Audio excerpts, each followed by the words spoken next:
కూటమి సర్కారు వైఫల్యం వల్లే తిరుపతి తొక్కిసలాట ఘటన జరిగిందని వైసీపీ సీనియర్ నేత అంబటి రాంబాబు మండిపడ్డారు.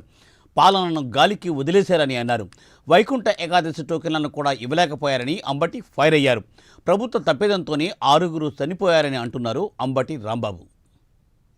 పరిపాలన గాలికి వదిలేసి ఒక వైకుంఠ ఏకాదశి సందర్భంగా వస్తున్నటువంటి భక్తులకు ఏర్పాటు చేయవలసినటువంటి కార్యక్రమాలు ఏర్పాటు చేయకోకుండా ఇదేమన్నా కొత్త?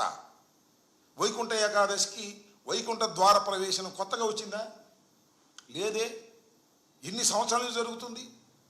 ఏర్పాటుల్లో ఎవరు ఎంత చురుగ్గా ఉంటున్నారు? ఈ ముగ్గురు తప్ప కడవలందరికీ ఏర్పాట్లు తెలుసు కదా. అక్కడ ఉన్నటువంటి స్టాఫ్కి వారి మాట మీరు విన్నారా? వినుకోకుండా టోకెన్లు జారీ విషయంలో 6 ప్రాణాలు కోల్పోవటం అంటే ఇది మానవ తప్పిదమని మనవి చేస్తున్నాం. మీ అశ్రద్ధాని మనవి చేస్తున్నా.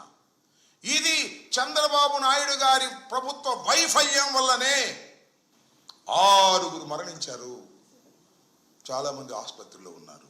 ఈ దుర్మార్గం కాదా? కొండ మీద వివాదాలు సృష్టించి రాజకీయంగా వైఎస్ఆర్ కాంగ్రెస్ పార్టీని అణచటం కోసం భగవంతుణ్ణి అడ్డం పెట్టుకోవాలని బిఆర్ నాయుడు గారు, ఈఓ గారు, జేఈఓ గారు ప్రయత్నం చేశారే తప్ప భక్తులకు సేవ చెయ్యాలనేటువంటి దృక్పథం ఎప్పుడూ లేదు. మీరు పరిపాలన గాలికి వదిలేసి